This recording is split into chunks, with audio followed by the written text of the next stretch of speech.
मनहूस, दिल दहला देने वाली कहानी। हेतल कॉलेज कैंपस में बैठी थी। जब उसके क्लास पूरे हुए तो वह अपनी सहेली के साथ बातें कर रही थी। उसे रास्ते से जाते समय गायत्री दिखी। गायत्री को आवाज दी, गायत्री इधर आओ। हेतल की आवाज सुनते ही गायत्री हेतल के पास गई। दोनों बातें करने लगी।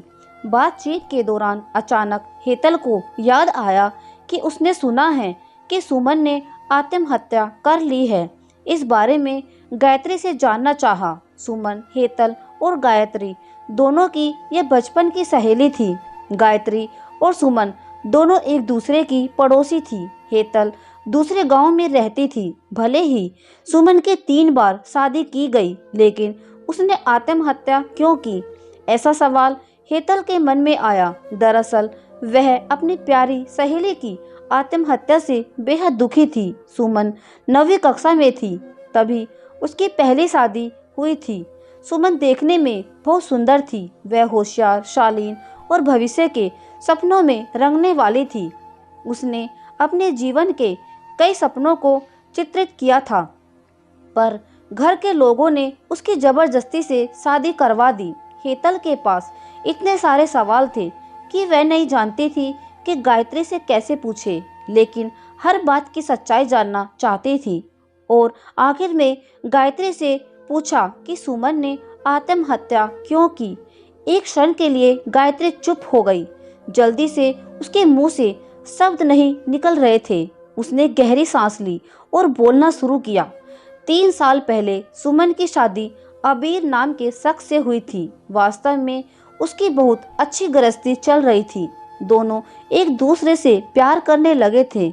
जब भी यह दोनों साथ में बाहर जाते थे तो सभी कपल इनसे जलते थे। अबीर और उसके परिवार के सभी सदस्य अच्छे स्वभाव के थे।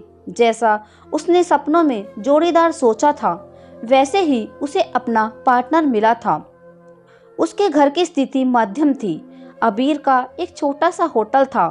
उसमें से उसके सारे खर्चे बट देने के बाद कुछ पैसे बच जाते थे। घर की हालत साफ सुथरी थी। एक दिन वह होटल से घर बाइक पर आ रहा था।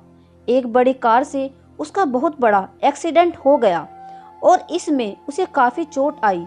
हादसे के बाद उसे अस्पताल ले गया, लेकिन सिर में गहरी चोट लगने के कारण इलाज के दौरान उसकी मौत हो गई। सुमन को बहुत दुख हुआ, लेकिन उसके ससुराल वालों को गलतफहमी थी कि अबीर की दुर्घटना सुमन की वजह से हुई है। वह अपशगुनी है, ऐसा उनको लगता था। उनमें से कोई भी उसे समझ नहीं पाया। अबीर के जाने के बाद कुछ दिनों के भीतर ही सुमन को घर से निकाल दिया गया।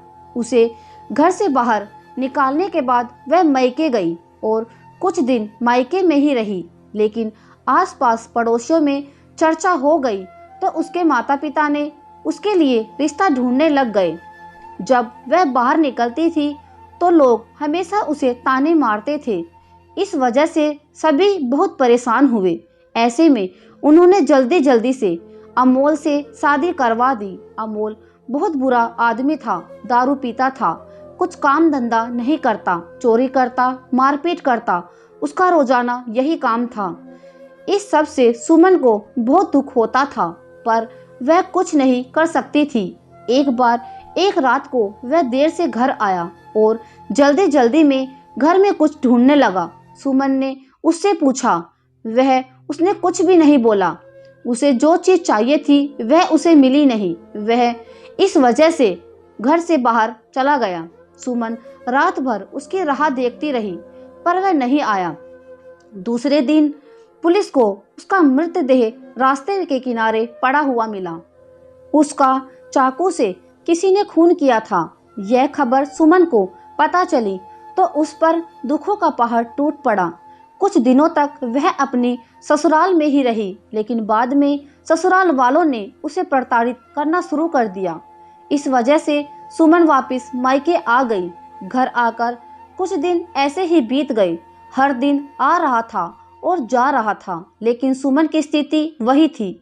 उसकी तरफ देखा नहीं जा रहा था। उसका परिवार उसकी स्थिति को सहन नहीं कर सके, इसलिए उन्होंने उसकी वापस शादी करने का फैसला किया। उसके लिए रिश्ता ढूंढने लगे। उनके रिश्तेदारों में गौतम नाम का लड़का था। उसकी पहले से ही एक बार शादी हो चुकी थी और गौतम से सुमन की शादी करवा दी। सुमन बहुत खुश थी।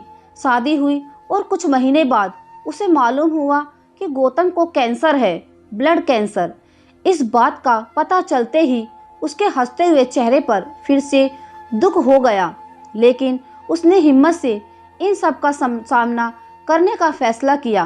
5 महीने तक अपने पति की सेवा की, लेकिन आखिरकार 5 महीने बाद उसके पति की मौत हो गई। इस दुख से बहुत तंग आ चुकी थी। कुछ दिन बीत गए, लेकिन बाद में ससुराल वालों ने उसकी जिम्मेदारी लेने से मना कर दिया, उसे घर से निकाल दिया और उसके बाद वह फिर मायके चली गई। लेकिन उसके माता पिता, उसके भाई भाभी ने उसे घर से आने नहीं दिया। सभी तरफ से रास्ते बंद हो चुके थे उसके लिए। उसे उम्मीद की कोई किरण नजर नहीं आ रही थी। अंत में उसने खुद को खत्म करने का फैसला किया, उसका जीवन समाप्त कर दिया।